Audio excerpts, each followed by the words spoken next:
I have to put here.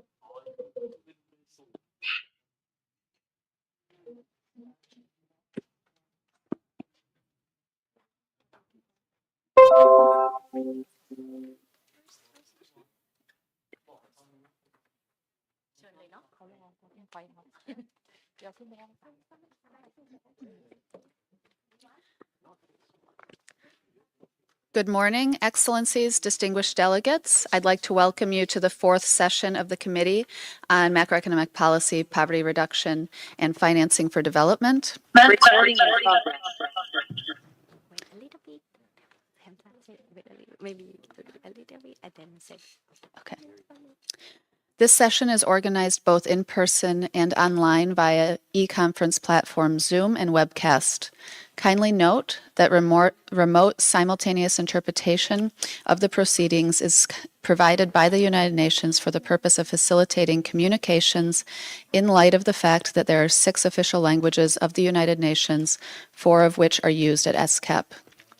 Participants are requested to be mindful of the additional difficulties experienced by interpreters when working in remote mode and of the increased likelihood of disruption due to the audio feed in the interpreters. Only the speech or intervention in the original language is authentic and constitutes an authentic record of the proceedings. In case of any inconsistency between the interpretation and the speech or intervention in the original language, the latter shall prevail. In addition, interpreters servicing remote meetings cannot be held liable for interruption of service, pixelation, freezing or loss of visual input, partial or complete loss of audio, audible artifacts, unauthorized access to personal and confidential data, leaking of information due to inadequate soundproofing and/or data loss. Thank you for your attention on these matters. I now turn the proceedings over to the chair. Thank you. Distinguished delegates, the meeting is called to order. We shall now take up agenda item 4, review of activities carried out into 2022 and 2023 in response to the requests and decisions made by the committee at its 3rd session. The committee document ESCAP/CMPF4/4 has been shared in advance to inform the deliberations on this topic by the committee. The deliberations will be divided into 3 segments: a concise introduction of the agenda item by the Secretariat, followed by an informative panel discussion, and a 3rd segment dedicated to statements by members, associate members, and observer countries of the Commission, followed by statements of intergovernmental and international organizations and other entities, if time allows. And so, may I now invite the Secretariat to introduce the agenda item. It is my pleasure to give the floor to Mr. Hamza Ali Malik, Director, Macroeconomic Policy and Financing for Development Division, and introduce the agenda item 4. Mr. Malik, you have the floor. Thank you, Chair. Good morning, everyone. Honorable Chair, Vice Chairs, Excellencies, distinguished delegates. The document ESCAP/CMPF4/4 essentially provides an overview of the Secretariat's efforts to implement the requests and the decision made by the Committee on Macroeconomic Policy, Poverty Reduction and Financing for Development at its 3rd session held in Bangkok and online from 20th to 22nd October 2021. It actually essentially provides a very good summary for those for all of you who are interested in going through what the Secretariat has been doing in response to the requests made at the last session. So just as a refresher, just to recall, the committee essentially requested the Secretariat to work in 3 broad areas.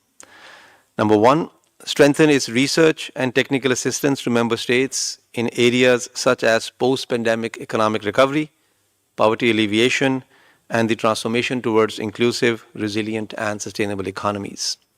Number 2, continue to conduct research analysis and facilitate the sharing of best practices and lessons learned with a view to broadening fiscal space and leveraging innovative green and digital financing solutions in support of the Sustainable Development Goals. 3.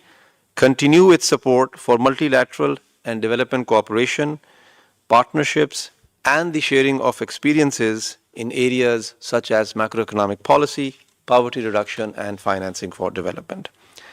In addition, the committee also decided to establish within existing resources the consultative group on financing strategies for the Sustainable Development Goals to facilitate a more regular and substantive communication between the committee, the secretariat, and the relevant government ministries, and requested the secretariat to work towards that objective in consultation with member states and to ensure that the consultative group be open to all member states and operate on a voluntary basis in a transparent manner. So the document under discussion provides details of our work in response to the 3 requests that I just summarized, and it also summarizes the work of the consultative group, which was established 2 years ago and has already held 4 online meetings so far. So I invite the committee to provide feedback to the Secretariat on the steps taken by the Secretariat in response to the committee's requests and decisions made at its 3rd session in 2021.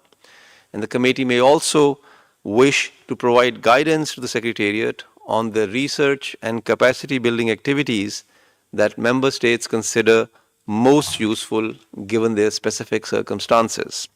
Such feedback and guidance will help us plan our forthcoming activities and improve our engagements with the consultative group. We look forward to your feedback. Thank you. Thank you, Mr. Malik. I would now like to give the floor back to you to moderate the panel discussion.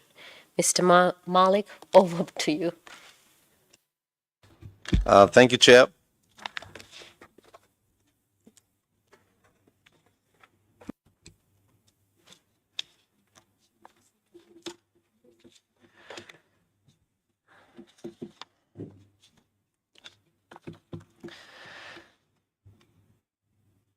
So let me start first by introducing the 4 panelists who have joined us today here and online.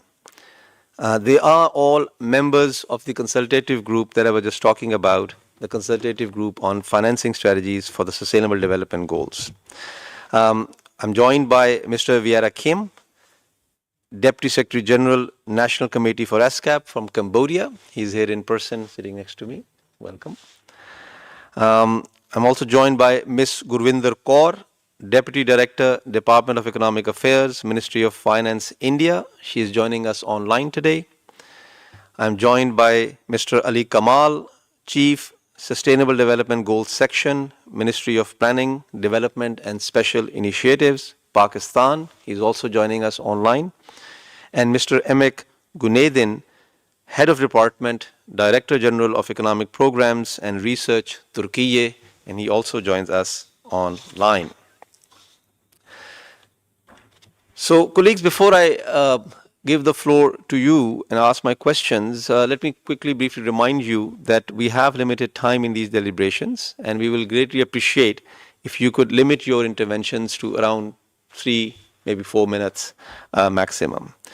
So I'll be asking essentially the same questions to all panelists in 2 rounds. So let me start with the first round of question, and I'll start with Mr. Vieira Kim. So the question is, in your view, what are the 2 main pressing economic challenges that the Asia-Pacific policymakers are currently faced with? On which issues and how should the Secretariat support member states more effectively and in a timely manner, including through strengthening our engagement with the members of the consultative group on financing strategies for the Sustainable Development Goals? Mr. Vieira Kim, the floor is yours, please. Thank you very much, Mr. Malik, for your introduction. And Honorable Chair, Vice Chair, ladies and gentlemen, I have a great honor to be one of the members of the consultative group, and I also learned a lot from this. Let me start with my point of views. The Economic and Social Surveys of the United Nations Economic and Social Commission for Asia and the Pacific found that the developing country in Asia and the Pacific would need 1.5 trillion US dollar annually to end extreme poverty and ambitiously move toward universal health coverage, quality education and infrastructure, while staying on track to limit climate change. The financial gap would be larger amid the increased need for financing and decline in domestic resource mobilization. I would like to raise 2 points regarding the pressing economic challenges that Asia-Pacific policymakers are currently facing with. The declining in growth prospects in the next few years and the rising debt in the especially least developed country. Based on IMF Global Economic Outlook 2023, the baseline forecast is for global growth is to slow from 3.5% in 2022 to 3.0% in 2023 and 2.9% in 2024, well below the historical average of 3.8%. Advanced economy are expected to slow from 2.6% in 2022 to 1.5% in 2023 and 1.4% in 2024 as policy tightening start to bite. Emerging market and developing economies are projected to have a moderate decline in growth from 4.1% in 2022 to 4.0% in both 2023 and 2024. However, the Asia-Pacific region remains a key driver of global growth in 2023, despite facing headwind from the changing global demand from the goods to services and tighter monetary policy.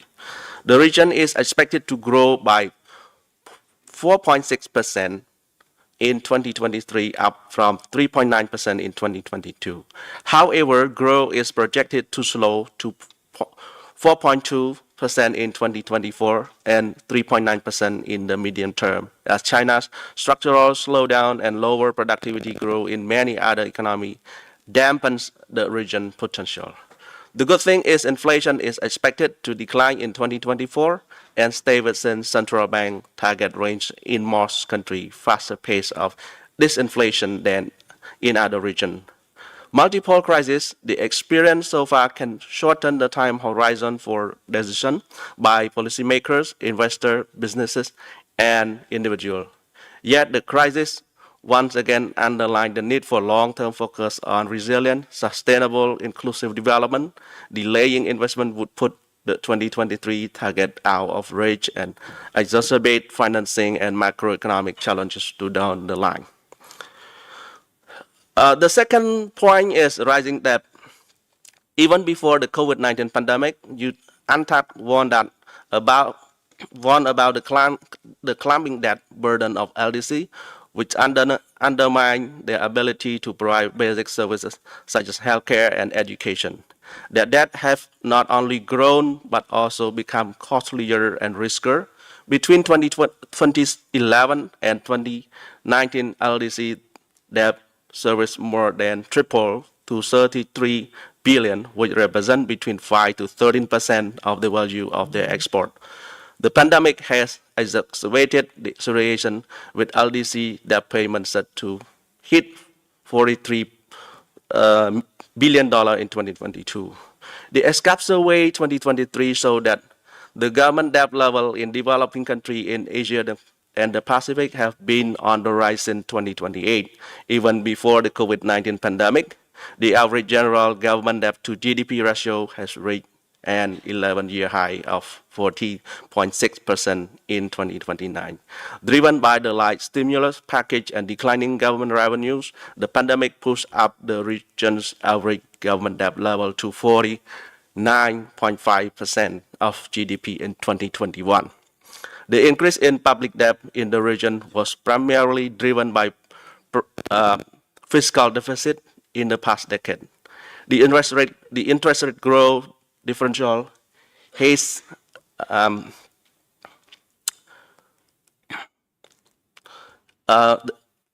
important contribution factor, but mostly in limiting the debt surge, and the average growth rate in the Asia Pacific has been higher than the rate. Okay, so I would like to wrap up by what should be done. The secretariat should be done to help this area. So I would go straight away by. In addition to the TR, the Secretary should facilitate capacity building, research, and sharing experience on key areas on debt management, domestic resource mobilization, and productive capacity, as well as strengthening collaboration among the member states. Thank you very much. Thank you, Mr. Kim, for a very clear intervention, highlighting the two key areas that, in your view, are the main issues: declining growth prospects and rising debt distress, and how we can further engage with member states on these issues through capacity building in certain specific areas that support these two broad areas. Thank you very much. Let me now move to our next speaker. May I invite Ms. Gurvinder Kaur? The question remains the same. Ms. Kaur, are you okay with the question, or you want me to repeat the question? Yes, I'm good. Can you hear me? Absolutely clearly. Please go ahead. Thank you, Mr. Malik, for the question. A very good morning, respected chair and delegates. As a member of the consultative group, I completely agree with with the previous panelists. Despite a challenging global environment, the Asia-Pacific region has remained a bright spot. However, growth and maintaining macro stability are the two key challenges in the region. And when we talk about macro stability, we can stretch it to in the risk of inflation and also debt sustainability. While in the recent months, the falling food and energy prices coupled with the tight monetary policy have led to a decline in the headline inflation, but there are renewed price pressures posing a risk, and studies suggest that core inflation in emerging Asia is particularly more susceptible to global commodity shocks. Apart from inflation, another challenge that I would like to talk about is the continuation of the fiscal consolidation efforts in support of the disinflation by various countries. The challenges maintaining and managing fiscal sustainability despite the high debt service burdens that have incurred in the past due to high debt levels and also interest rates. Addressing these challenges will require a strong primary balance, which would ensure debt sustainability, but with a limited fiscal constraint, with limited revenue mobilization by the countries, this would indeed be a challenge. So, where does the Secretariat comes in? One of the key mandate of the committee is exploring new financing avenues. So the Secretariat's role is very important in exploring the various financing mechanisms and to enable the economies to address these challenges by sharing the experiences and the practices across countries, and a very good job is being done on that. However, there are a few areas, for instance, when I talk about India specific, then enhancing tax to GDP has been our primary, an area that we have been addressing in the past years. And then a lot of work is required to be done. We've been exploring newer avenues for revenue, for instance, disinvestment, asset monetization. However, an experience sharing amongst based on the experiences of the different countries would be very important in achieving the targets here. These policies are all with the right intent, but they are dependent on the market conditions and a lot of global uncertainties. So how do you evolve and how do you tune these policies such that the country's expectations and the targets are met? I think the Secretariat has a huge there's a gap that the Secretariat can come in and fill, and the consultative group, I think that can be the medium to achieve these gaps and fill the gap there, and probably more stronger collaboration amongst the countries through the consultative group could yield results. But I would talk more about this in the next question. Thank you. Thank you, Ms. Kaur, for sticking right on the dot in terms of time and very clear ideas. You highlighted the issue of macro stability, and they gave few examples within that area, like inflation concerns, debt concerns, and so on and so forth. And the challenge faced by many developing countries in terms of delivering fiscal consolidation so that debt can be stabilized over time. It sounds easy to do, but when in practice, of course, there are a whole bunch of concerns that needs to be taken care of, and you referred to the importance of taxation within that context and many other areas. So thank you very much for your insights. You'll be happy to note the Secretariat is working already on these issues, and we will be engaging with the consultative group in our next meeting on similar subjects. So thanks for really suggesting areas where we can engage further. Let me continue our conversation. Let me now invite Mr. Ali Kamal from Pakistan. Ali, again, you're familiar with the question, or you want me to repeat it? You're okay? I'm okay. Perfect. Go ahead. Good. Assalamu alaikum, everyone, and thanks for inviting me. It is indeed a pleasure talking to of this forum, though I'm an online participant. And I know the agenda of MPFT, who is working on the research analysis, support multilateral partnership, financing possibility, and we have a consultative group as well. There are several interesting areas where we can collaborate with UNESCAP and in the region, especially. Most of both the panelists are highlighted most of the concerns. I would like to highlight two areas in the first question, and then we will move to the second one when the Hamza asked us.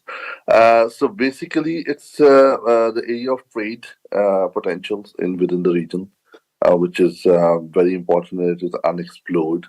I remember when we had a presentation by UNESCAP 2 years ago, and our Deputy Chairman Planning Commission in Pakistan, he highlighted that all the financial instruments we are working on, the main thing which is where we are lacking behind actually is the trade negotiation, where UNESCAP helped us a lot, because the negotiations and the products where we can trade within the region, that's the most important thing.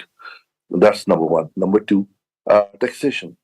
Because we are lacking in increasing the tax to GDP ratio for the last many years, and that's one of the most important things, because we know exemptions, we know deductions are there, and but still we are unable to implement those policies. So implementation is important, though it's a bureaucratic vibe which I'm giving it to the forum, but still. There are several areas where we can work together, we can collaborate together in the region with the UNESCAP for Pakistan, especially because this is one of the areas in which we can, if we can increase for 3 to 4, 4 to 5% of GDP, then most of our problems will be resolved, because as far as SDGs are concerned, or climatic financing is concerned, there's huge financing need and requirement whenever we calculate it, whether it's UNESCAP estimates or IMF estimates or our own estimates, local estimates, domestic estimates. So I would really like to urge UNESCAP that they can collaborate. They have a consultative group on the financial possibilities. We can have a consultative group on the entire taxation possibilities, increase the taxation as percent of GDP, as well as the trade negotiations within the region. I'll stop here and I'll answer the next question later. Thank you. Thank you, Ali. Right to the point. Thank you so much. Again, the importance of taxation has been raised here, I think echoing earlier panelists' views over here. There was a chapter in our Economic and Social Survey 2023, which we reviewed, where we went in some detail and ideas how, in the context of essentially fiscal consolidation to some extent, or stabilizing debt concerns, what are the areas within the taxation field that can be done? And we are engaged with government of Pakistan also on trying to help improve taxation. In the forthcoming issue, you will see another discussion round on that, and we will be highlighting successful examples that countries have taken where 3 or 4% of tax GDP ratio actually has gone up, and what exactly kind of policies have worked. And then in that context, we propose to focus on those issues. So look forward to our engagement on tax issues and further issues. And thanks for suggesting also a few subgroups that can be set up within the consultative group to discuss some very specific technical issues. So we'll certainly discuss them with you all in the forthcoming discussions. Let me just, last but not least, our eminent member of consultative group, Mr. Amak Gunadin. Amak, you want me to repeat the question? You're familiar with it? Yes, I'm familiar. Excellent. I hope you can hear me. Please go ahead. We can hear you Okay, loud and great. clear. Okay, thank you. Thank you, Chair, esteemed colleagues. First of all, it's a great pleasure for me to join you today. As you know, we face significant global headwinds as emerging markets. Our policymakers face complex challenges, that's for sure. And I would like to highlight two key issues like my esteemed panelists mentioned actually, that are related to the fiscal issues mainly, and the debt burden they face.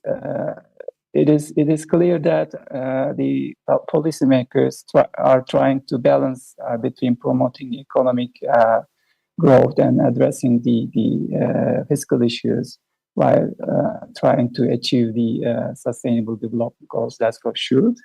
And no need to mention that on the one hand they are trying to do the necessary investments in infrastructure, healthcare, and education to foster their long-term sustainability. But in the meantime, they have to manage budget deficits. So that's the main pressing issue. And the other one is also related to that the financing gap for achieving the SDGs. We need substantial financial resources to reach these ambitious goals, unfortunately. So in order to bridge this financing gap, we are challenged with identifying innovative methods, and we need to improve, for example, our revenue collection, and also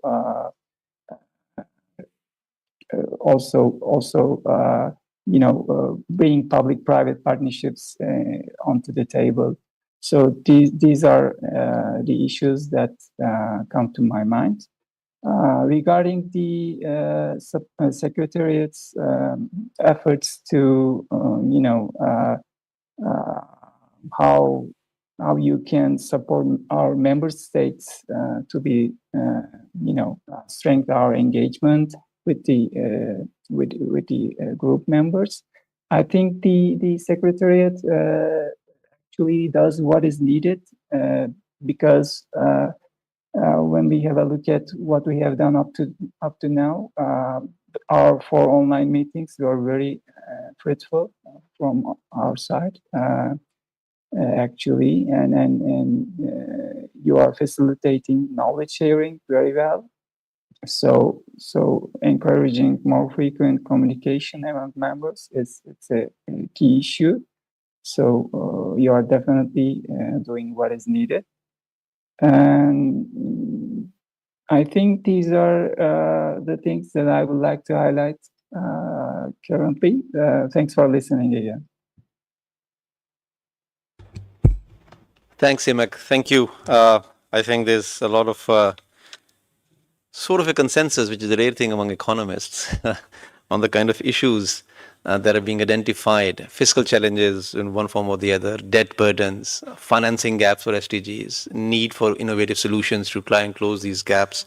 So good to know that we are not the only one thinking on these lines. Experts or those who are actually sitting in decision-making roles in their respective countries are highlighting similar concerns as well. So thank you, Amek, once again for highlighting these things, and we'll continue to remain engaged through consultative group members. Knowledge sharing is one example, but other areas can be explored as well. Let me quickly turn to a second round of question. Again, I'll be asking the same question to all panelists. And this is the question. The interaction between macroeconomic policy and financing for development division, my team, and the members of the consultative group is still in its early stages and can grow and develop further. What would be your recommendations to make our collaboration stronger and impactful to benefit your country? Should we organize more joint policy dialogues? Should we develop joint policy briefs, for instance? What are your ideas? So let me reverse the order this time. Let me invite Emic to go first on this one, and then we'll go in the reverse order, concluding with Mr. Riera Kim. So Emic, back to you. Sure. Thank you. Thank you, Chair. Thanks for highlighting the potential for strengthening collaboration between the division and the members of the consultative group. So organizing joint policy dialogues actually could provide an excellent platform for open discussions, that's for sure. And therefore, I do think that in search of fostering deeper understanding of the challenges faced by each country, that could be an excellent way. So we can, develop that kind of methods to foster our interaction. But I will also highlight the importance of information sharing at this point. Your online platforms actually, where member states can access resources, could actually serve as a valuable repository for knowledge and insights, let me say. For example, the dashboard called World of Debt by UNCTAD was very useful on our side as Turkey. So that interactive database actually were very helpful in our case to understand what's going on in terms of indebtedness of the countries all over the world. So I would like to highlight that issue specifically. So before I conclude, again, let me please underline the fundamental importance of a consultative group like ours. That is very crucial in order to foster that communication further. So as Turkey, we are always like to engage with these activities. And thank you again. Thank you, Emic, for the support, and glad to know that you found our work useful, especially the debt dashboard that we developed for the member states. The whole idea was exactly like you said, in the spirit of information sharing in a very accessible manner, so member states or anybody who is looking at these issues at the country level can benefit from the research and the data behind it for their own policy purposes. And of course, we'll continue to talk on co-organizing joint policy dialogues in future as well. Going forward, okay, let me ask the next speaker in the same descending order this time. Ali, may I request you to share your thoughts on the second question? Yeah, thank you, Hamza. And I was very clear on this question that we must have a consultative group. If it is country-based, then as far as the specific country is concerned, then we must invite all the stakeholders. We will pick a topic, or we will pick two topics of the major concern, whether it's a debt distress or a taxation as a percentage of GDP increase. And I'm again reiterating to the trade negotiations or the trade within the region, which is one of the most important things as far as the foreign exchange earning is concerned, and otherwise as far as the economics is concerned. So basically, whenever we have a consultative group or a sub-consultative group on taxes, then we will have larger stakeholder consultations in which we are inviting finance, taxation, industry, and don't forget Ministry of Planning, Development, and Special Initiatives, because we have everything here. And it's an economic ministry who's talking about taxes, who's talking about macro, who's talking about sustainable development goals. So this is one of my concerns, that whenever we have the consultative group form within country. And similarly, whenever we're having a regional consultative group, then it should be, that's my suggestion, then it should be done after the country-specific sub-consultative group. Whatever findings we have from that group, we will then discuss in the region, and the collaborative efforts because every country has their own issues and every country has their own problems. Though we have a good news in the morning that we have 5 percentage point decline in inflation, and there's a decline in inflation in other countries as well. But they have from 12 to 10, and we have from 31 to 26. So that's really concern, because whenever we are talking about the region, the dynamics are different. So country-specific consultative group are very important. Thank you. Thank you, Ali, again for emphasizing the importance of engaging stakeholders. That actually was precisely the idea of engaging consultative group, because for secretariat sitting here in Bangkok, we can only work with one or two ministerial counterparts. But those of you who are working in the country, of course, know all the pertinent stakeholders in that country, be it the tax department or fiscal affair or planning and central bank and so on and so forth. So when we do joint policy dialogues, from our side, of course, we can bring in knowledge products and ideas, but you can certainly bring in expertise from pertinent ministries, and that makes it all the more relevant for the member states in terms of policy ideas and others. So we'll continue our collaborative efforts. On the trade negotiation part, this is beyond the scope of this particular committee and this particular consultative group, but I can certainly put you in touch, Pakistan in touch with our colleagues who work on these issues in ESCAP. So I can talk to you separately on that, and Pakistan can be facilitated in trade negotiations and related issues. Okay, moving on, let me request Ms. Kaur now to share her thoughts on the second question. Yes, thank you. Thank you for the question. So I think the consultative group is a great first step.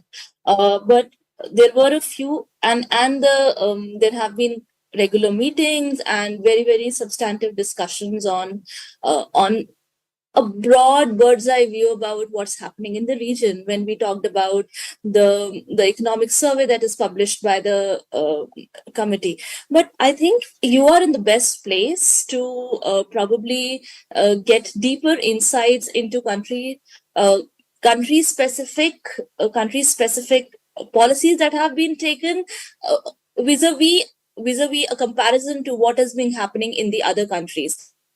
So when we are working on policies, we are specifically working on the policy and the specific policy environment in our country. But you are in the best possible place to compare it across countries. So when we talk about joint policy dialogues, I think it will be more useful if we can have, say, a collaboration of 2-3 countries together, and then having a dialogue there. And also probably not at a national level, but even if departments who are dealing with those specific problems, if they are involved, I think it will be more useful to get in. Secondly, the economic survey that you come out with is very insightful, and we personally refer to that a lot when we are doing cross-country comparisons and understanding what's the policy philosophy in different countries. But I think quarterly review papers, or like I think you mentioned about joint policy briefs. So probably a quarterly snapshot of what's happening would also be useful in that sense. And you talked about the next edition containing successful examples. I think that will be very, very useful. So what policies have succeeded, what policies have failed, why has it been so? So it will be a great learning experience for everyone.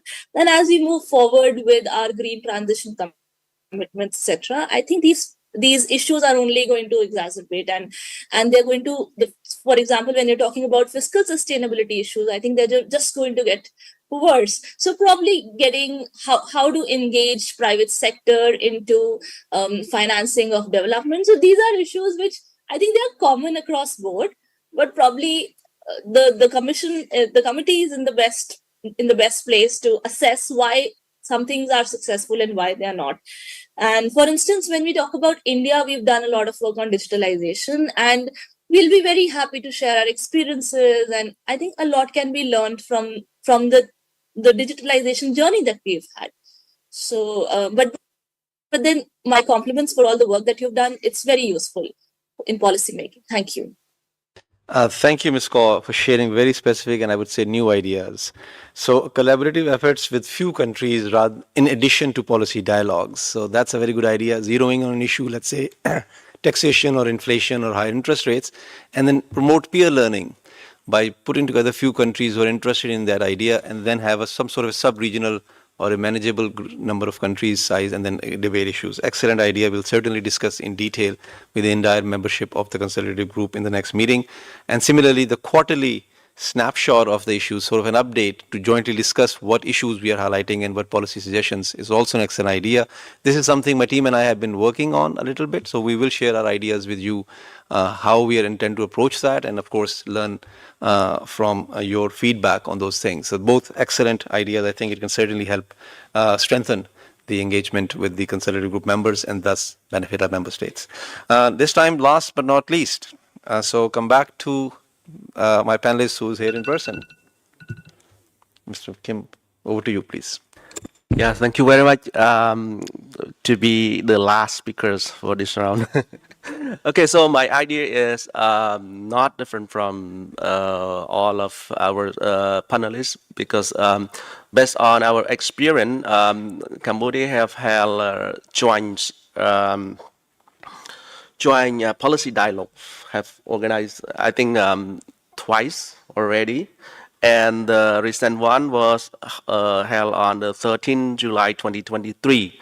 And at the same, during that time, we invite relevant stakeholders to come to share their experience, their best practice. And we would be able, by doing so, we would be able to engage those who are working on the ground. Yeah, and another idea, I also support the policy brief that could be organized in the futures, and based on specific topics, and the committee could invite for the contribution from our best practice, and this is the opportunity that we can share our experience and we can learn about best practice. For example, Cambodia probably have been done not very well, but good enough to say talk about tax collection, domestic revenue mobilization through tax collection. The tax to GDP ratio could be now estimated around 20-21%. It's quite high compared to the least LDC country, least developed country. And the last one, the meeting mode, of course, in the TOR was on the virtual mode. So I would request if we could have not very frequent, but at least face-to-face meeting among our committee members for closer collaboration. I understand that a virtual mode would be easier, more flexible, and more efficient in terms of cost. But if you could have like a face-to-face meeting once every year or once every 2 years, we could be understanding each other more and could work well with better. Okay, that's all for me. Thank you very much. Thank you, Mr. Vieira Kim. Well, on a lighter note, the possibility of face-to-face meetings, of course, always open, but it depends on the resources that member states give us for these activities. So it depends on on the member states if they want to engage further. But on a serious note, I think the point is well taken.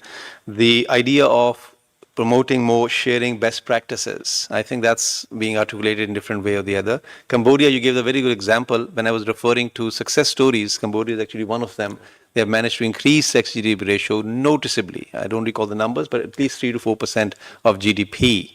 So that's one of the case studies that we'll be discussing with you, and that can be one area where we can have a joint policy dialogue or regional kind of dialogue to have peer learning. That's a spirit. So I think policymakers, different countries can learn from what we call best practices. So thank you, Mr. Vieira Kim, on ending on this very positive note. That completes the panel discussion for this particular agenda item. And let me now please give the floor back to the chair.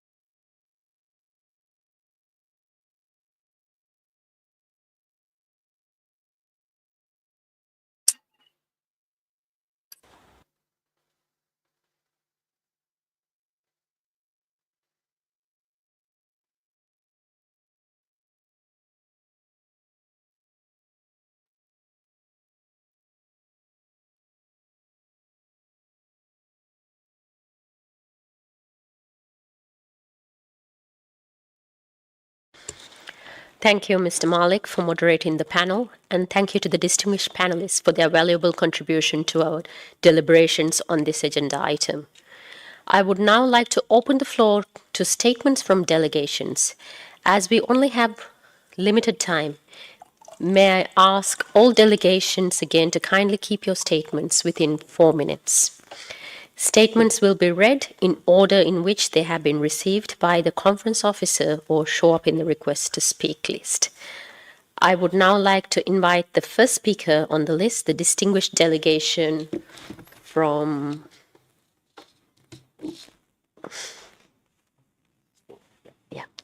the distinguished delegation from China. You have the floor. 谢谢主席。过去2年 ，ESCAP 秘书处在宏观经济政策、疫后复苏、减贫和发展筹资等领域开展研究，通过技术援助和培训等方式向成员国提供支持，推进相关领域区域对话合作和伙伴关系建设。中方对此表示肯定。中方积极参与相关领域区域合作，通过中国 ESCAP 合作基金支持秘书处开展气候融资、基础设施发展、PPP 合作等领域项目，助力地区国家能力建设和知识分享。中方支持秘书处建立可持续发展目标筹资战略协商小组。中国澳门特别行政区加入小组，并参加所有4次小组会议，做出积极贡献。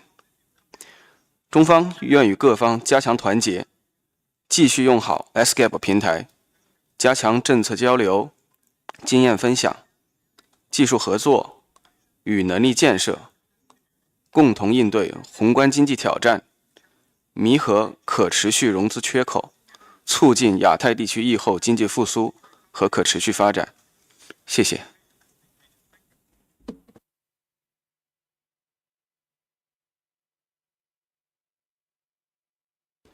Thank you very much, distinguished delegate from China. I would now like to invite the distinguished delegate from Russian Federation. You have the floor. Благодарим секретариат за качественную подготовку аналитических документов по макроэкономике, сокращению бедности и финансированию развития, а также эффективное обеспечение работы консультативной группы по стратегиям финансирования целей устойчивого развития. Российские представители... I'm sorry to interrupt. I can now hear the English channel, but we... Okay. The interpretation wasn't working before, but it is working now. So I'm very sorry to interrupt, but may I request you to kindly start the statement again? Thank you. Благодарим секретариат за качественную подготовку аналитических документов по макроэкономике, сокращению бедности и финансированию развития, а также эффективное обеспечение работы консультативной группы по стратегиям финансирования целей устойчивого развития.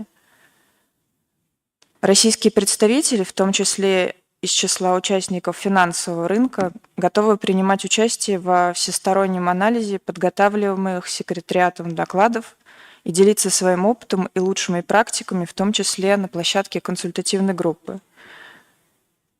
Выражаем заинтересованность в продолжении работы по тематике устойчивого финансирования. Одновременно считаем важным уделить большее внимание социальному аспекту темы и сбалансированному рассмотрению социальной и зеленой составляющих. Спасибо.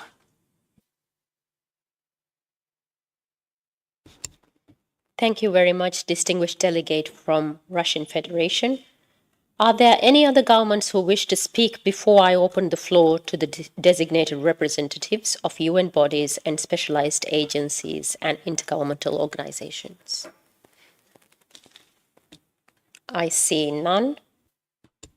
The floor is now open to designated representatives of UN bodies and specialized agencies and intergovernmental organizations.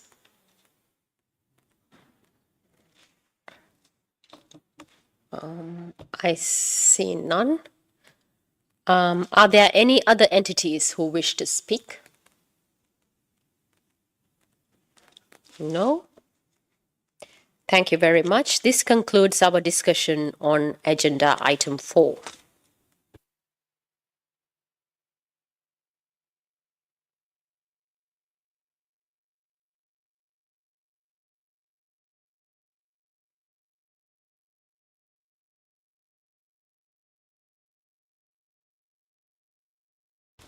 Excellencies, distinguished delegates, we shall now take up agenda item 5, consideration of the future focus of the sub-program. It is my pleasure to invite Mr. Hamza Ali Malik, Director of Macroeconomic Policy and Financing for Development Division and Secretary of the Committee, to take the floor and introduce the agenda item. Thank you, Chair. Honorable Chair, Vice Chairs, Excellencies, distinguished delegates. I think after listening to our distinguished speakers in the opening session yesterday and in the discussions we have had so far under agenda item 2 and agenda item 3, I think it's amply clear that most developing countries in Asia and the Pacific are struggling to come up with adequate financial resources to effectively pursue the 2030 Agenda for Sustainable Development Goals and climate action ambitions.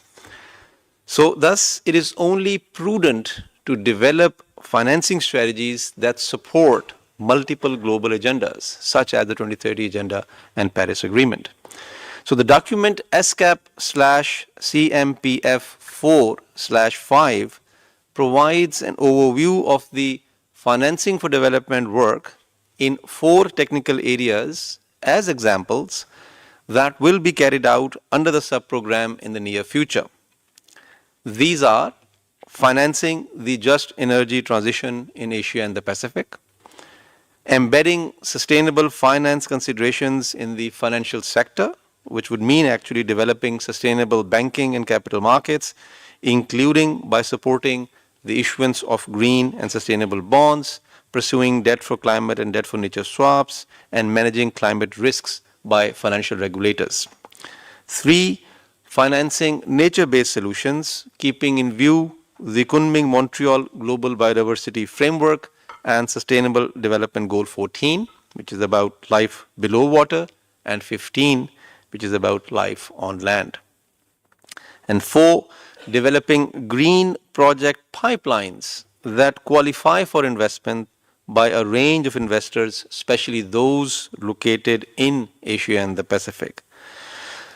These 4 areas are just selected examples of our recent and ongoing work in the area of financing for development and reflects the requests we have received from some member states for research and technical assistance support. So we thought of sharing with the larger group in the member states for their information as well. I invite the committee to share their experiences in developing financing strategies that are intended to finance these common goals for 2030 Agenda and Paris Agreement, and if applicable, to the Kunming-Montreal Global Biodiversity Framework. And please provide guidance to us on the 4 technical areas that I briefly outlined above. This would help us tremendously in developing best practices and building regional partnerships. The committee may also wish to provide guidance on how the Secretariat can become a more vibrant platform for channeling Asia-Pacific voices into related global financing processes and how it can facilitate effective regional and global collaborations and consensus building in the area of financing for development, especially the 4 examples that I highlighted just now. We look forward to your feedback. Thank you. Thank you very much, Mr. Malik, for the introduction of the agenda item. Next, I would like to invite Ms. Subha Sivakumaran, Chief of Financing for Development Section, MPFD, ESCAP, to make presentation on consideration of future focus of the sub-program. Thank you.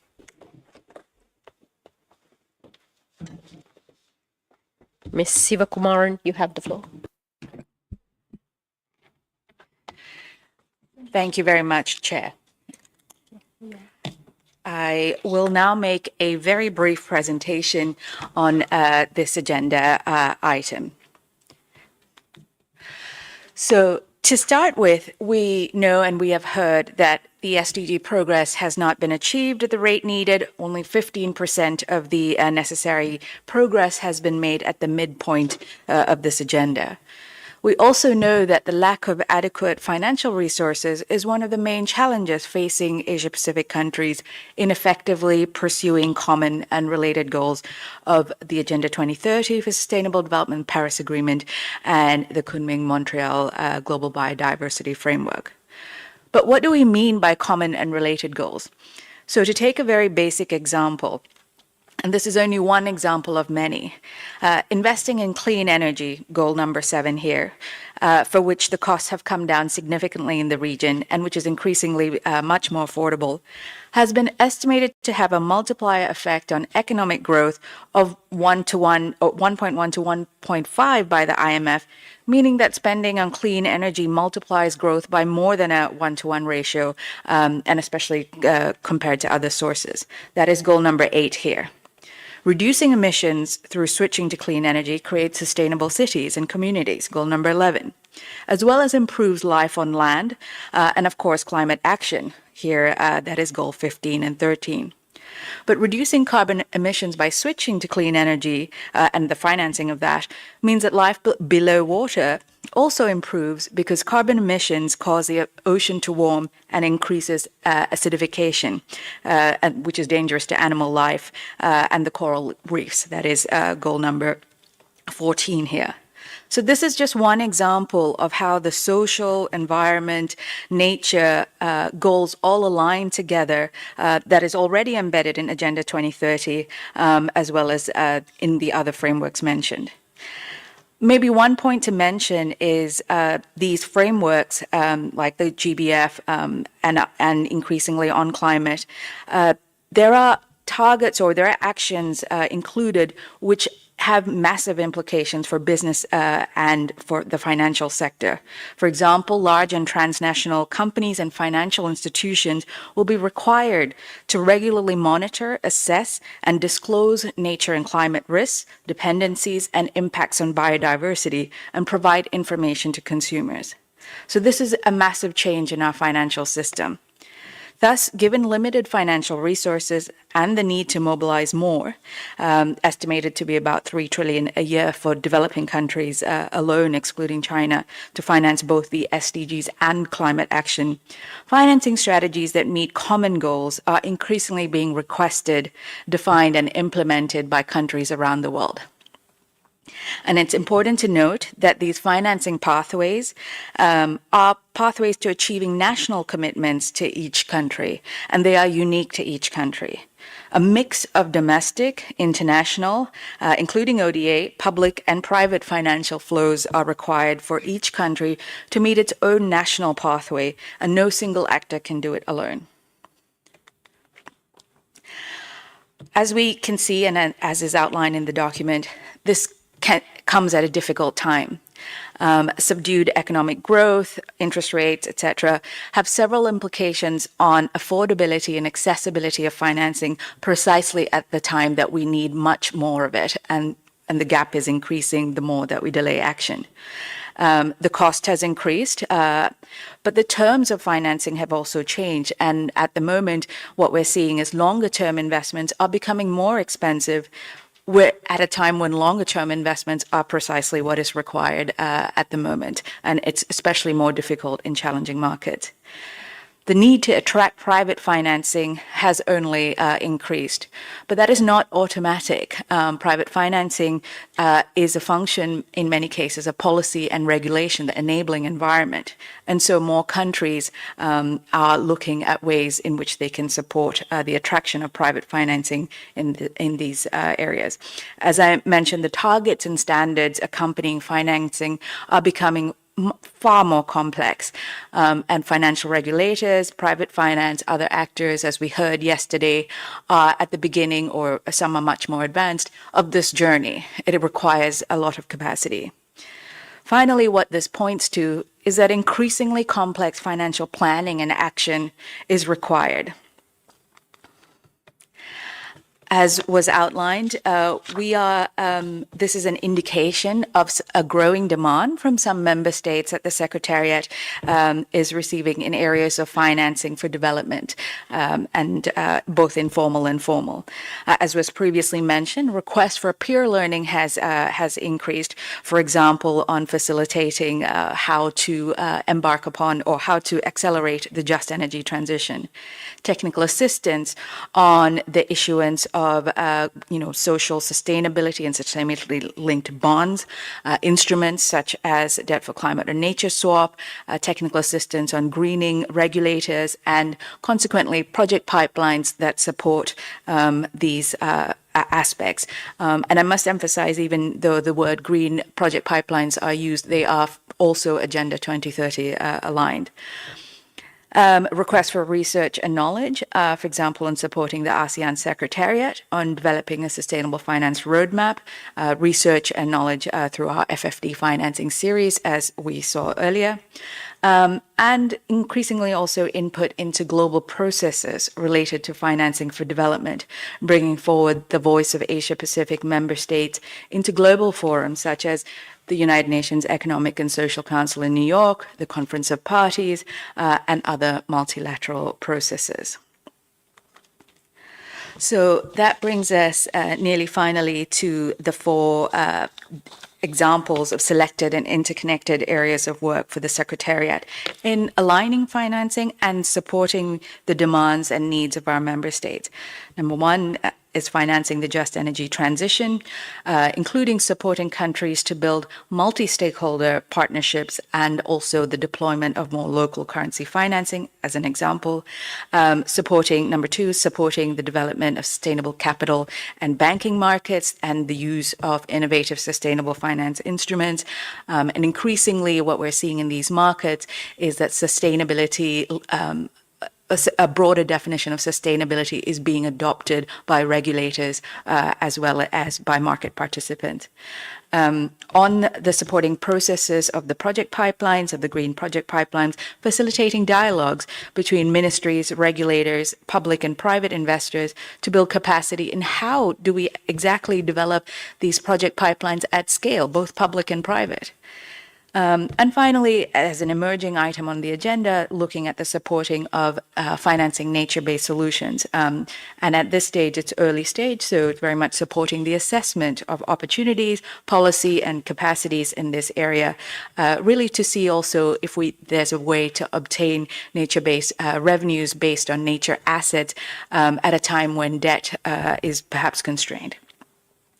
So that brings us to the three pillars of our work, which is the research and knowledge and technical assistance and the input, the facilitation of intergovernmental processes and input of Asia-Pacific voices into those financing processes. So with my final slide, as we've outlined in our document, the committee is invited to share our national experiences in developing strategies that are intended to finance common goals as applicable, share experiences and suggestions on how to more effectively and efficiently also build partnerships across the region, especially amongst countries facing similar circumstances, as well as provide guidance on how the Secretariat can become a more vibrant platform for channeling Asia-Pacific voices into global financing processes and how to facilitate effective regional and global collaboration and consensus building in this area, given that the world is changing and it is changing fast. Thank you. Thank you very much, Ms. Sivakumaran, for the presentation. May I now invite Ms. Isabella Heng, Chief of Program Planning and Budget Section, to make presentation on Sub-Programming 1, Macroeconomic Policy, Poverty and Financing for Development. Ms. Heng, you have the floor. The slide, please. Thank you, Madam Chair, for giving me the floor. Distinguished delegates, ladies and gentlemen, thank you for the opportunity to introduce Agenda Item 5, Consideration of the Future Focus of the Sub-Program. For this agenda item, I will walk you through the objective and strategy of the subprogram, the result presented in the proposed program plan for 2024, the projects and capacity development initiatives that are implemented by the subprogram and contribute to ESCAP cross-cutting areas, and the contribution of the subprogram to global analysis and processes, and finally, the planning process for the proposed program plan for 2025, to which the committee is invited to provide inputs. In presenting this slide, I would like to refer to document A/78/6, section 19, which is the proposed program budget for 2024, containing subprogram 1 of program 16, Economic and Social Development in Asia and the Pacific.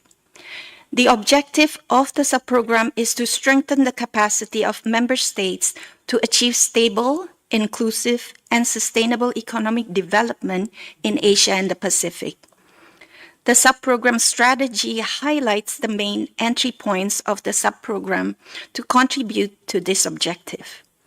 In 2024, the subprogram will focus on the development of methodologies and policy recommendations on economic development policies and financing strategies. It will target its research, advisory, and capacity building services on country-level policy making and regional-level policy coordination, and integrate its research findings into its capacity building work.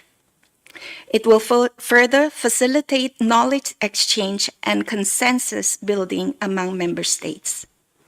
These main entry points for providing support to member states are expected to result in evidence-based economic policies and development strategies, the ability of member states to mobilize and allocate financial resources for sustainable development, as well as the ability of member states to employ economic and financial policy levers to promote and transformation of their economies.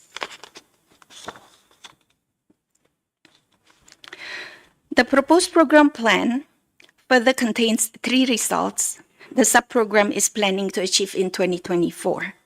Result 1 aims at supporting member states to design policies and strategies for resilient economies through the development of ready-to-use manuals and analytical tools that facilitate the uptake of its research. The achievement of the result will be measured by the number of member states that take policy action to implement national strategies and policy initiatives to increase the resilience of their economies. Result 2 intends to strengthen financing for sustainable development with a focus on innovative and emerging financial options through the provision of technical advice on legislation and guidance on policy design and implementation, and a strengthened synergy with United Nations-wide global initiative. The achievement of the result will be measured by the emergence of new policy initiative or reform by 3 member states to strengthen financing and resource mobilization and allocation for sustainable development. Result 3 is geared toward the engagement of member states for evidence-based and forward-looking macroeconomic policy making through more direct and substantive interaction with the relevant policy-making bodies and the consultative group on financing strategies for the Sustainable Development Goals. The achievement of the result will be measured by the engagement of relevant ministries of member states in the organization of substantive macroeconomic policy dialogues. With the revision of ESCAP conference structure in 2022, the Commission reviewed the areas that shall be mainstreamed into the work of all committees.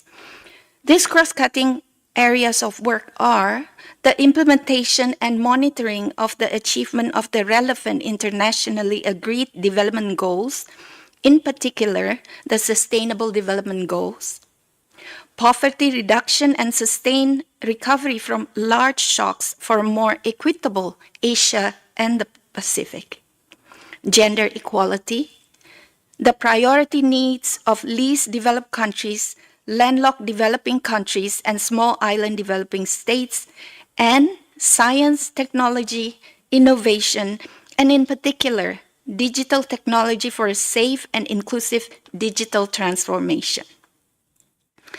This slide highlights the themes of active projects and capacity development initiative implemented by the subprogram that also focus on these cross-cutting themes, particularly poverty reduction and the support to countries in special situations.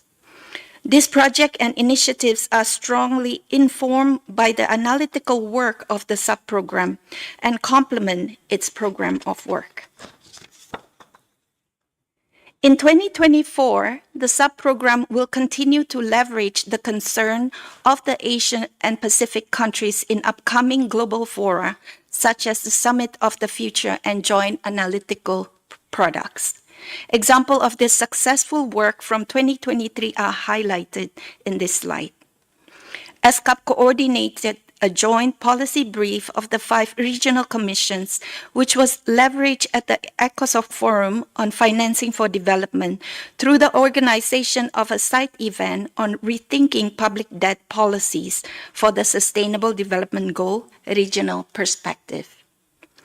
The result of the 2023 Economic and Social Survey were issued in an interactive public debt dashboard for the Asia-Pacific region, an idea which was elevated to the global level by UNCTAD with the support of other regional commissions.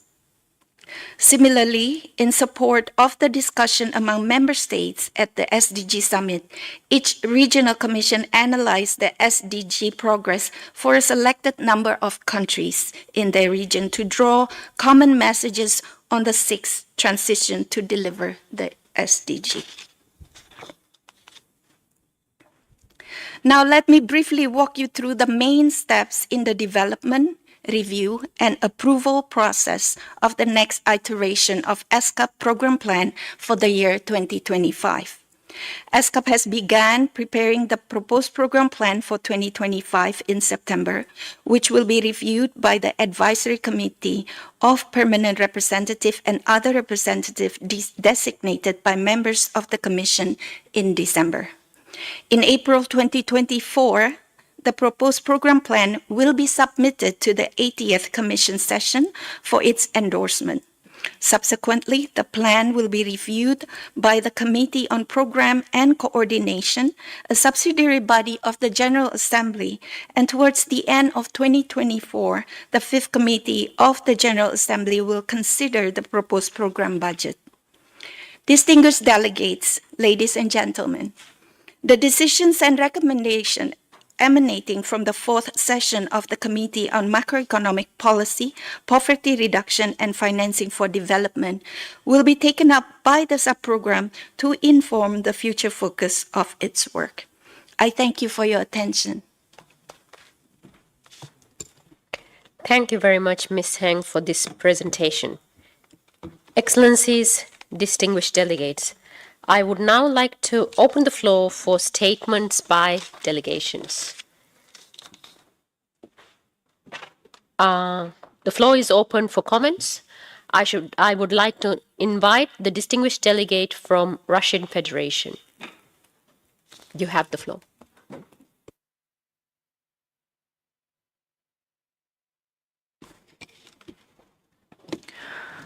Разделяем озабоченность в связи с содержащейся в представленном докладе текущей динамикой реализации в регионе установок повестки 2030, Парижского соглашения и Куньминско-Монреальской глобальной рамочной программы в области биоразнообразия.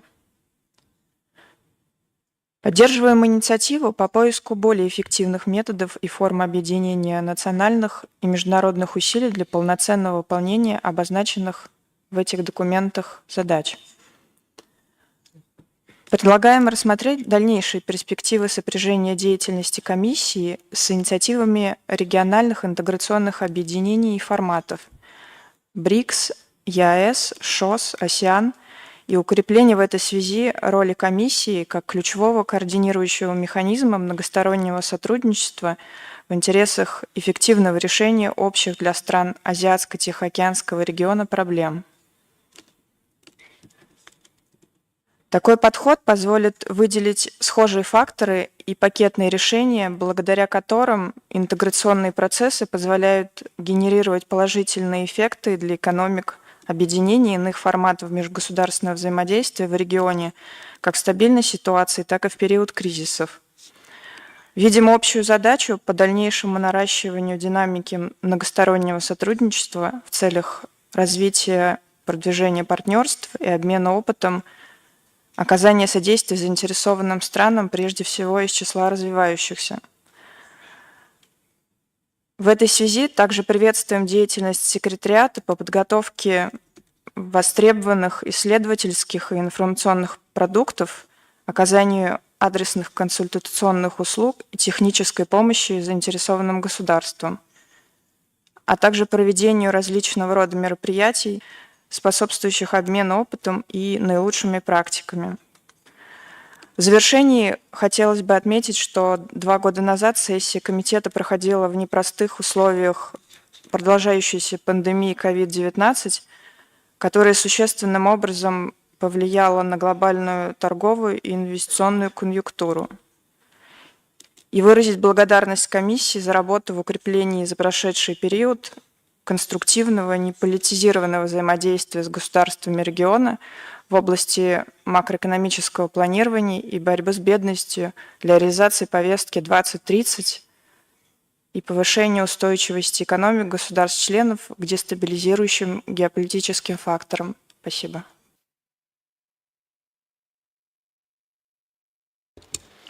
Thank you very much, distinguished delegate from Russian Federation. I would now like to invite the distinguished delegation from Mongolia. Ambassador, you have the floor.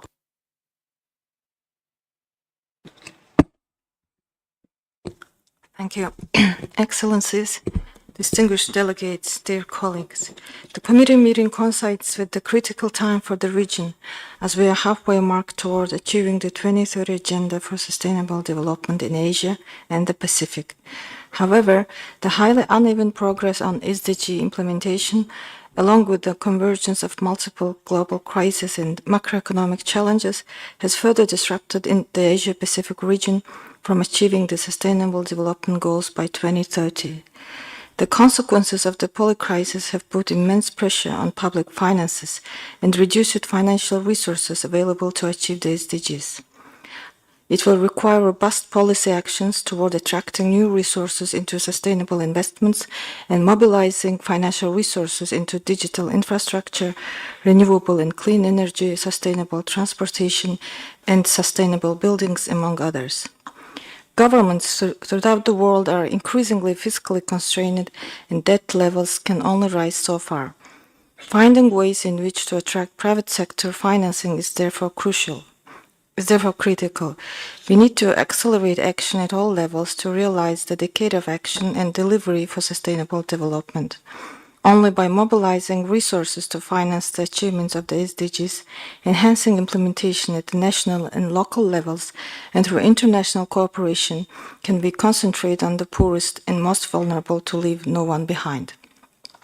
Mongolia commends the work of the committee in identifying the 4 technical areas related to financing for development under the sub-program on macroeconomic policy, poverty reduction and financing for development. Specifically, financing the just energy transition, embedding sustainable finance considerations in the financial sector, financing nature-based solutions, and developing green project pipelines. Among the 4 technical areas, financing the just energy transition is especially critical for Mongolia, as we are at the center of the climate crisis, and energy security and the need for clean energy is a pressing concern for us. A just energy transition is one important part of our collective response to climate change. Mongolia is targeting a reduction in greenhouse gas of 22.7% under the Paris Agreement by 2030, and the investment needed for this has been estimated at 11.5 billion. Urgent action is needed for Mongolia to meet these targets. Government resources are constrained, and we need to be more creative in identifying partnership models between the public and private sector, which bring the desired developmental outcomes to support clean energy and climate finance. Therefore, it's critical that the ESCAP Secretariat continues to support and assist the Member States under the sub-program on ways and means of financing modalities to make sure that sufficient financing and more resources are secured to meet growing investment needs for inclusive growth and climate action. Finally, I would like to note again that Mongolia supports the 4 areas of the Committee's work on sustainable finance, namely financing the just energy transition in Asia and the Pacific, embedding sustainable finance considerations in the financial sector, pursuing debt for climate and debt for nature swaps, and developing green project pipelines. I thank you. Thank you very much, distinguished delegate from Mongolia. Are there any other governments who wish to speak before I open the floor to designated representatives of UN bodies and specialized agencies and intergovernmental organizations? I recognize Iran. You have the floor.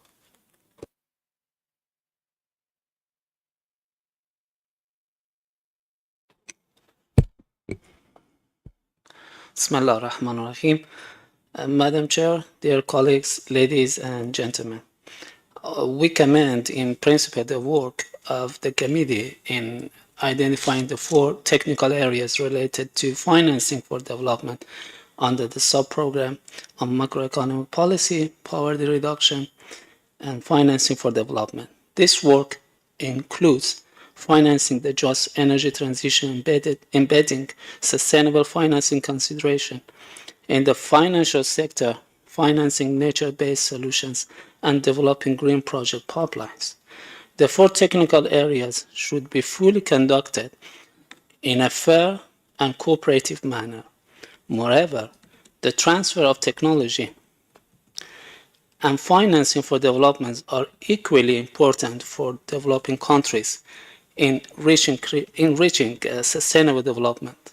Excellencies, as we are at the center of the climate crisis, I'd like to draw your attention to a specific sector that has been largely overlooked in our discussions.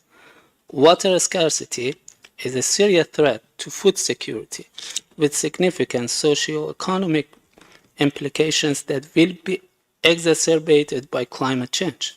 This, combined with water and weather-related extreme events such as droughts, floods, hurricanes, and sand and dust storms, have put the health of livelihood of a large portion of the world's population at a great risk. Believing in the need for adopting a nexus approach in financing for development, the issue of water scarcity should not be overlooked. It is crucial that the ESCAP Secretariat continue to support and assist the Member States under the sub-program on ways and means of financing modalities to ensure that financing for development in no way becomes hostage to coercive and restrictive agendas. Therefore, let me conclude by reiterating that only together can we realize the promise we made to leave no one behind. Thank you, Madam Chair. Thank you very much, distinguished representative from Islamic Republic of Iran. I now give the floor to the distinguished representative from Sri Lanka. Thank you, Madam Chair, Excellencies, and distinguished delegates. Sri Lanka recognizes the role of sustainable financing in becoming a useful tool that enables the achievement of the SDGs by the low and middle income countries. However, in the current high interest rate era, it's unlikely that the low and middle income countries are in a position to access such financing, particularly given the cost. Yet, these countries are also desirous of meeting the Sustainable Development Goal commitments, not because the governments have an international commitment only, but because it is expected to make life better for their citizens. This means that these low and middle income countries, including Sri Lanka, cannot afford to meet their SDG commitments in full until the macroeconomic conditions become better. Therefore, to facilitate the convergence of financing with realizing the SDGs at the earliest, the role of MDBs and the international organizations such as the ESCAP needs to be enhanced. On one hand, they can support and encourage the private sector engagement by de-risking mechanisms such as guarantees, letters of credit, etc., and could even extend to co-financing by way of equity similar to venture capital infusion. Madam Chair, on the other hand, they can support governments to create a bankable or investable project pipeline, which could be the key in attracting sustainable finance. The support expected in this regard is an end-to-end solution that helps not only to identify feasible projects, but also allows investors to come willingly on board to invest. While acknowledging the support provided by the ESCAP to Sri Lanka through technical assistance, including to draft a green bond framework, we are also of the view that ESCAP continues such support by way of further capacity building and technical support, in particular to strengthen the government's ability to not only structure, design and plan such green projects, but also to enhance the capacity to negotiate with key stakeholders, including the private sector investors, ranging from banks to contractors in sustainable financing solutions. Therefore, it is required and expected that MDBs and international organizations have such resources allocated to develop skills and capacities of public sector officials of member countries. As such, going forward, ESCAP and other international organizations and MDBs are expected to play a much bigger role in supporting both governments and the private sector in accessing sustainable and green finance so as to facilitate the attainment of the SDG goals. Thank you. Thank you very much, distinguished delegate from Sri Lanka. I now invite the distinguished delegate from Japan. Thank you, Madam Chair. Well, thank you to the Secretariat for the last couple of days' presentations. I certainly have learned a lot and will make sure to relate to capital. Japan places great emphasis on investing in people to achieve human security, especially in low-income and vulnerable states. As the largest cumulative donor to facilities like the Global Environment Facility and our roles in major sustainability funds, we have signaled consistently that the entire international community needs to accelerate these efforts. Japan has put the achievement of SDGs at the center stage by placing the Prime Minister as chief of the SDG promotion headquarters to help lead initiatives for the achievement of the SDGs. Sustainable investment, including impact investment, has also become quite popular even in Japan. At the end of the year, we plan to revise our strategy for promoting the SDGs in accordance with the new stage, with greater collaboration with the private sector and civil society. Japan looks to increase channeling of SDRs to make a significant contribution to meet its ambitious $100 billion target. Furthermore, Japan is actively partaking in discussions to support the evolution of the NDBs and other efforts. And now, as we approach the end of this session, I want to make several points with regard to the final report of this session and future programming. We just wanted to relay our understanding of ECOSOC and thus ESCAP, or Regional Commission's mandate, that it is not a financing and an implementation agency. And therefore, we hope to see that the language used in the final report reflect this mandate accurately, reflecting the facilitative role of this body in such matters. In the final report, we also would like to see no cherry picking of specific SDGs. There was a reference to, for example, the Global Biodiversity Framework and Paris Agreement, but that relates to only a few of the SDGs, such as SDG 13 to 15. With regard to this, and I can attest as a former negotiator in those bodies, that there is a lot of work done already on this through various financial mechanisms established under the auspices of the environmental conventions, etc.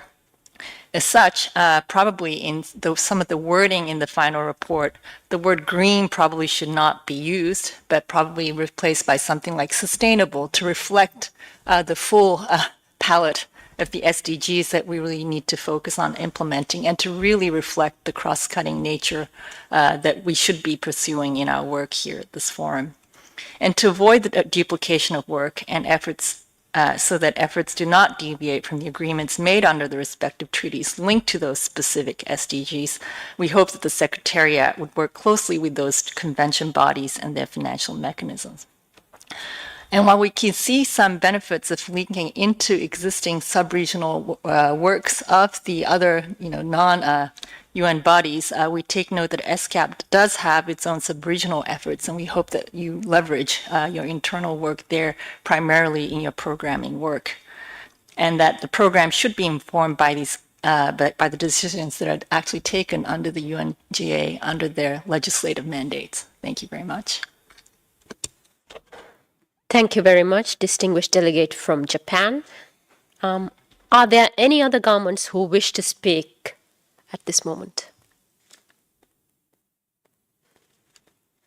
I see none. The floor is now open to designated representatives of UN bodies and specialized agencies and intergovernmental organizations.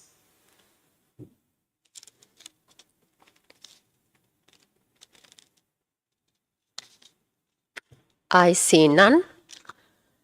Are there any other UN entities that would, are there any other entities who would like to take the floor? I see none. Thank you very much for your contribution to the discussions under this agenda item. With no further comments, I would like to conclude the agenda item 5, consideration of the future focus of the sub-program.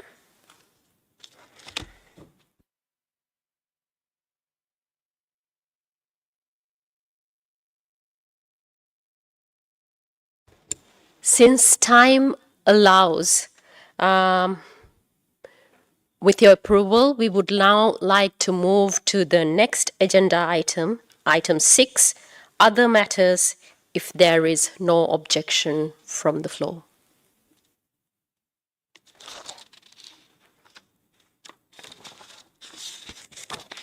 Thank you very much. Excellencies, distinguished delegates, this agenda item affords the distinguished delegates the opportunity to discuss or put forward any other matters that were not covered in the agenda. At the same time, it provides the Secretariat with the opportunity to bring any other matters to the attention of the committee. The floor will be opened for comments in the same order as before. Before I open the floor for any other matters, the committee is invited to take note of the following. The Chair and the Vice Chairs of the Committee on Macroeconomic Policy, Poverty Reduction and Financing for Development at its 4th session have been informed regarding the credentials of the representatives received by the Member States in accordance with Rule 12 of the ESCAP Rules of Procedure. The Bureau noted that the credentials have been received by a total of 27 member states and found them to be in order. I now open the floor for delegates to raise any other matters. Would any delegation wish to take the floor?